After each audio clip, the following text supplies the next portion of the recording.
Albert Einstein dijo en una ocasión que todos los niños son genios al nacer, y las recientes investigaciones parecen indicar que todo el mundo conserva la capacidad de funcionar como un genio, siempre que haya en el campo adecuado. Lo que deseamos decirles en esta sesión es que ustedes son genios. Ustedes tienen la capacidad de funcionar a niveles excepcionales en al menos un campo de su vida, si es que pueden localizarlo. El doctor Howard Gardner, de la Universidad de Harvard, ha escrito un libro llamado Frames of the Mind, Estructuras del Cerebro, en el que estudia el hecho de que en la vida escolar solo se miden dos tipos de inteligencia, la inteligencia matemática y la verbal, y que se considera que uno es inteligente en la medida en que disponga de capacidades matemáticas o verbales. Las pruebas estadounidenses de rendimiento académico, todas las pruebas de ingreso y de selectividad universitarias, se basan en las capacidades verbales y matemática. Pero Gardner ha averiguado que también se puede tener inteligencia artística, inteligencia mecánica, intuitiva, musical, y la más importante de todas para lograr el éxito en la vida, de hecho, una de las bases de este curso es la inteligencia social, la capacidad de llevarse bien con los otros. Mi hijita Cristina tiene 7 años. Puede que Cristina no saque unas notas extraordinarias en matemáticas o en lectura, pero les diré una cosa. Cuando se trata de llevarse bien con la gente, Cristina es dinamita pura. Y, al ser así, sabemos que siempre que la animen y le den apoyo, nunca tendrá problemas en la vida. Volvamos al punto principal. Usted es un genio. Ese genio, esa inteligencia, esa capacidad creadora, es algo que es suyo por derecho. La creatividad es tan natural para usted como lo es respirar. Y puesto que decimos que todos los niños son genios al nacer, vamos a examinar un par de hechos interesantes. En unos estudios recientes se analizaron los resultados obtenidos en unas pruebas de inteligencia por niños entre 2 y 4 años. Entre los 2 y los 4 años es cuando por primera vez se pueden realizar pruebas de inteligencia, y se pudo ver que, en el 94% de los casos, los resultados indicaban una elevada inteligencia y una elevada creatividad. A continuación se repitieron las pruebas con estos mismos niños a los 7 años, y se vio que solamente en el 4% de los casos los resultados indicaban una elevada inteligencia y una elevada creatividad. ¿Cómo sucedió esto? ¿Por qué este espectacular descenso en la creatividad? Muy sencillo. Entre los 2 y los 4 años y a la edad de 7 años, estos niños hacían cosas, tocaban cosas, las probaban, las olían, se metían en todas partes. A los 2 y 3 años son terribles, a los 4 son fantásticos, etc. Lo que pasó es que averiguaron que cuando hacían estas cosas sus padres se enfadaban, sus profesores se enfadaban, sus hermanos se enfadaban, les gritaban, les daban azotes y les desanimaban a la hora de hacer cosas nuevas, de explorar el mundo con el tipo de entusiasmo que los niños ponen en estas cosas. Averiguaron que si uno quiere salir adelante tiene que hacer lo que se espera de uno, así que con el tiempo se volvieron pasivos. Empezaron a ir al colegio y les sentaron en filas ordenadas. Hablaban cuando levantaban la mano, les decían cuándo podían ir al baño, etc. Pero lo maravilloso es que, aunque esto haya sucedido, la creatividad se sumerge como un río subterráneo, y lo que vamos a hacer en esta sesión es hablar de cómo se le puede hacer volver a la superficie. Por cierto, en la Universidad de Minnesota se realizó un interesante estudio hace algunos años. Este estudio se basaba en una prueba psicológica realizada en la universidad para verificar qué factores llevaban a la creatividad en los niños, y lo que se hizo fue seleccionar a varias madres de la zona urbana de Minneapolis que padecían retraso mental, esto es, sus coeficientes de inteligencia representaban un máximo de 80. Se localizó a cada una de estas madres en un momento en el que estaban teniendo hijos, y se estableció un experimento por el que los estudiantes de la Facultad de Psicología iban a las casas de estas madres, recogían a los niños a una edad temprana, los llevaban a la universidad, los situaban en un entorno donde podían jugar, donde se les estimulaba, oían música, tenían juguetes. Los estudiantes experimentaban con ellos y les mantenían ocupados, los cogían en brazos y jugaban con ellos, etc. Al final de este experimento, y según iba progresando, cuando llegaron a una edad en la que se les pudo hacer una prueba de coeficiente de inteligencia sobre los 5 o 6 años, se averiguó que los resultados de estos niños rondaban los 130 puntos, que, como saben, se aproxima a lo excepcional. Se considera que una persona con un coeficiente de inteligencia de 140 es un genio. Un coeficiente de inteligencia de 130 está algunos puntos por debajo de lo que se necesita para ser clasificado en el nivel superior. Cuando se les repitieron las pruebas, un par de años después, el resultado medio fue un coeficiente de inteligencia de 132 puntos. ¿Cuál era la clave? ¿Cuál era la clave para este increíble desarrollo de la mentalidad? Averiguaron que la clave era la estimulación. La clave era la estimulación. Averiguaron que durante los años iniciales de formación de un niño, el nivel de inteligencia y creatividad que se desarrolla está en proporción directa con la calidad y la cantidad de estimulación que un niño recibe. ¿Qué significa esto para ustedes y para mí? Pues significa que si tienen niños, lo mejor que pueden hacer es suministrarles un entorno que los estimule. Significa que si desean ser una persona muy creadora, lo mejor que pueden hacer para ustedes mismos es suministrarse una dieta que les estimule. Distintos libros, cintas, ideas, personas, situaciones, entornos. Incluso el hecho de utilizar rutas distintas para ir al trabajo tiende a ayudarnos a romper con nuestra rutina y con nuestra zona cómoda y a hacernos pensar de manera diferente.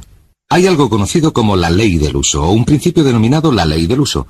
La ley del uso aplicada a un músculo físico dice que, si no se utiliza, se pierde.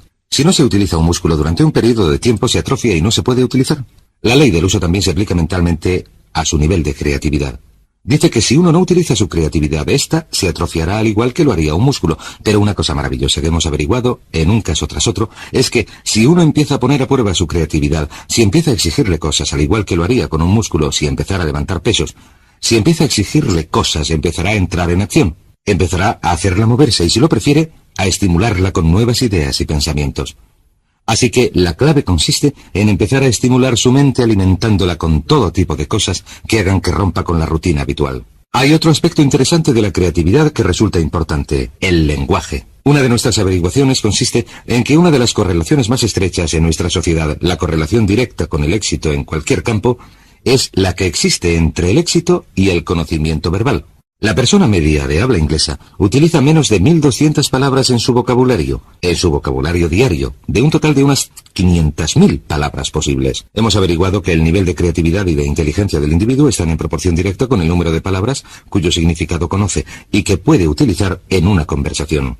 Por cierto, existen dos tipos de palabras: las que nunca se utilizan en la conversación, las que solamente se leen, pero también existen las que utilizamos continuamente en la conversación. La persona media solamente emplea 1.200. El niño medio, hasta los 5 años de edad, aprende a identificar y conocer el significado de unas 5.000 palabras. El adulto medio aprende 5.000 palabras al año, de modo que, cuantas más palabras se aprendan, más creador se hace el individuo. Lo que nos lleva a otra ley, denominada la ley de la creatividad. La ley de la creatividad dice que en la vida actual todo se inicia con las ideas, El éxito, el progreso, la felicidad, la prosperidad, el desarrollo de la vida de uno, dependen directamente de la calidad y cantidad de ideas que se desarrollen. Y lo que es sorprendente, si uno se centra en la cantidad de ideas, y yo he dedicado una enorme cantidad de trabajo al pensamiento creador, si uno se centra en la cantidad de ideas, se dará cuenta de que la calidad de las ideas es función de su cantidad. Hay quienes dicen que solamente van a desarrollar unas cuantas ideas. Esta es la gente con miedo al fracaso, con miedo al rechazo.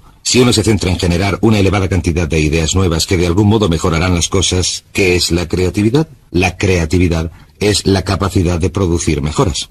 La creatividad sencillamente consiste en la capacidad de generar mejoras. Cualquiera que sea capaz de producir mejoras es una persona creadora. Si se puede mejorar el modo de controlar al niño, si se puede mejorar el modo de resolver una situación social, si se puede mejorar el modo en que se cocina un plato, se arregla el coche, se trabaja en el jardín, se elabora un plan de marketing, se hace un anuncio, cualquier cosa que haga que algo mejore es un acto creador. No es necesario componer sinfonías o escribir novelas o pintar cuadros. Lo único que hay que hacer es mejorar las cosas.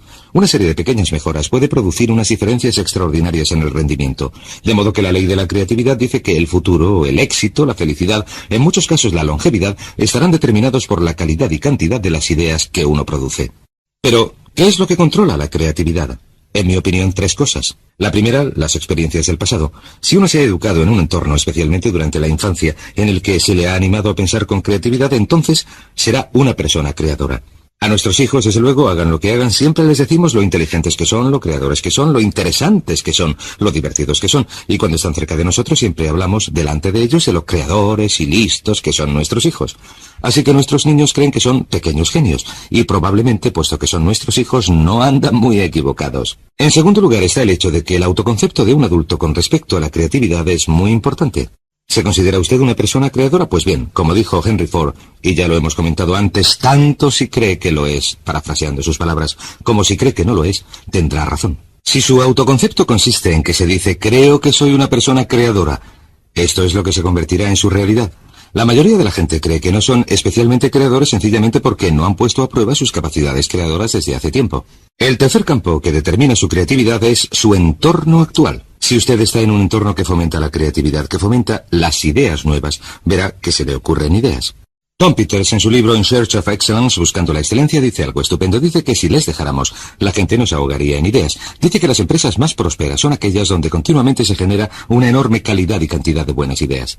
Dice que el éxito comercial está en proporción directa con la cantidad de ideas buenas o de ideas nuevas para producir mejoras. Así que examinen estos 3 puntos, estudien cuál fue su experiencia pasada con sus padres. En mi caso, mis padres me desanimaron de cualquier idea que pude tener en cuanto a hacer algo que no fuera exactamente lo esperado, porque mis padres eran una gente con muchos temores. Vivieron la depresión y la Segunda Guerra Mundial, etc. Mi autoconcepto me decía que no tenía ninguna creatividad, y mi entorno en muchas situaciones era del tipo en el que había que hacer lo que se esperaba de uno para salir adelante. Pero si empezamos a desprendernos de estas cosas, si empezamos a darnos cuenta de que somos creadores, entonces empezamos a hacer que esto se convierta en nuestra realidad. Ahora bien, existen dos tipos de personalidades, lo que llamamos la personalidad mecánica y lo que llamamos la personalidad adaptable. La principal diferencia entre estos dos tipos consiste en que la personalidad mecánica es rígida y la personalidad adaptable es flexible. La personalidad mecánica tiende a ser dogmática. En otras palabras, quienes la tienen dicen tajantemente que las cosas son de una manera, hacen declaraciones que podríamos definir como en blanco y negro. Todo es sí, no, arriba, abajo, blanco, negro. Son casi absolutistas. La declaración de un absolutista es esto es así absolutamente. La persona adaptable tiene una mentalidad abierta. Siempre está dispuesta a considerar distintos enfoques. Se dan cuenta de que una pregunta nunca queda contestada, así que siempre están preguntando. Siempre están haciendo más preguntas. Dicen cosas como ¿qué os parece esto? ¿Qué os parece si hacemos aquello? ¿O por qué no probamos esto? O esa podría ser otra idea. Y tienden, si lo prefieren, a ser fluidos. Si se plantea una idea nueva, si acaban de tomar una decisión y se plantea una idea nueva, dejan la primera y adoptan la segunda. Son muy flexibles. Y verán que las personalidades adaptables son las personalidades con más éxito, las más felices. De hecho, existe una relación directa entre un amor propio reducido y la falta de seguridad. Falta de seguridad. La gente recurre a su inseguridad. Y la gente con un elevado amor propio con seguridad, los que están satisfechos consigo mismos, están dispuestos a cuestionar las ideas. De modo que pregúntense, ¿en qué lugar del gráfico se sitúan ustedes en cuanto a tener una personalidad mecánica o adaptable? Y he aquí 4 preguntas fáciles que se pueden hacer, 4 maneras fáciles de analizarse. Pregúntense lo siguiente, ¿con qué facilidad en una escala de 1 a 10 pueden hacer una de estas manifestaciones? Número 1, ¿con qué facilidad pueden decir, me he equivocado, no tenía razón? Me he equivocado, no tenía razón. Verán, las personas adaptables, las personas flexibles y fluidas están dispuestas a reconocer que se han equivocado, y las personas mecánicas, o si lo prefieren rígidas, son las que no pueden admitir que se han equivocado, de modo que lo que hacen es esforzarse por ocultar su error. Trabajan mucho para defenderse y proteger sus errores en lugar de decir me he equivocado. Una vez que uno ha dicho me he equivocado, no hay nada que discutir, entonces uno se puede dedicar a hallar la solución. He aquí otra manifestación. ¿Con qué facilidad, en una escala de 1 a 10, pueden decir, he cambiado de opinión, es verdad, antes me parecía buena idea, pero he cambiado de opinión? La capacidad de cambiar de opinión es el distintivo de una persona flexible. ¿Con qué facilidad pueden decir, no lo sé, en una escala de 1 a 10? Si alguien, un hijo, un padre, un jefe, les hace una pregunta, ¿con qué facilidad pueden decir no lo sé? O manifestación final, ¿con qué facilidad pueden decir necesito ayuda, no lo puedo hacer yo solo, no tengo la capacidad suficiente, necesito que alguien me ayude, necesito ayuda, he cambiado de opinión, no lo sé? Estas son las manifestaciones que hace una persona flexible. Muy bien, estudiemos otro par de aspectos de la creatividad. Tenemos la ley del uso, tenemos la ley de la creatividad. Sabemos que el lenguaje y el vocabulario están directamente relacionados con esta. Sabemos que el autoconcepto es parte esencial de la creatividad, que cuanto más se gusta uno a sí mismo, cuanto más cree uno en sí mismo, más probabilidades tiene de ser creador. Así que el siguiente punto es preguntar. Sencillamente, la capacidad de hacer preguntas. Cuanto más dispuesto esté uno a hacer preguntas una y otra vez, cuanto más dispuesto esté uno a decir qué pasaría si lo hiciéramos de otro modo, qué pasaría si cambiáramos, qué pasaría si hiciéramos lo contrario de lo que estamos haciendo, qué pasaría si hiciéramos más, si hiciéramos menos, si dejáramos de hacerlo por completo, estas son las preguntas de una persona creadora. Ahora bien, como ya he dicho, usted es un genio.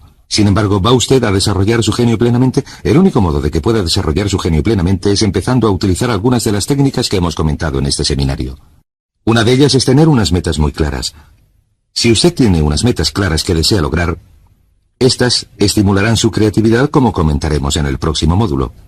La segunda parte es empezar a utilizar afirmaciones y la mejor afirmación es soy un genio, soy un genio, soy un genio.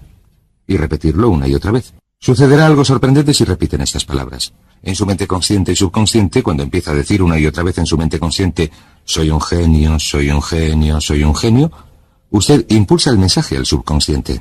¿Sabe lo que hace el subconsciente? El subconsciente dice, de eso nada, ganso, no se te ha ocurrido una idea decente en los últimos 10 años. Pero usted dice, soy un genio, soy un genio. Usted hace que penetre el mensaje, imprime el mensaje en su subconsciente. El subconsciente le conoce, lleva mucho tiempo con usted, sabe que nunca se le ocurre nada que valga la pena, pero usted insiste. Soy un genio, soy un genio, soy un genio. Continúa haciendo que penetre el mensaje. Finalmente el subconsciente dice, muy bien, si esta es la nueva orden, si es esto lo que quieres, allá va. He aquí una idea. Haz algo con ella. Y en medio de una conversación, cuando uno está hablando de un problema, de repente se le ocurre una idea y alguien dice, caray, qué buena idea. Y usted contesta, claro, ya sabes, soy un genio. Y le repiten, sí, es una idea bastante buena. Y verá que se convertirá en un genio en la medida en que acepte la creatividad innata. Es como si viviera en un terreno y debajo de ese terreno hubiera un enorme depósito de genio, y cuando afirme algo una y otra vez irá perforando más y más hasta llegar a un punto, al afirmar y visualizar, a un punto en que alcance este depósito de genio y el genio empiece a manar como si fuera un pozo de petróleo. Y cuando empiece a fluir, les diré lo más sorprendente, cuando empiece a fluir, diremos por qué funciona esto en un momento, cuando empiece a fluir, se le ocurrirá una idea tras otra.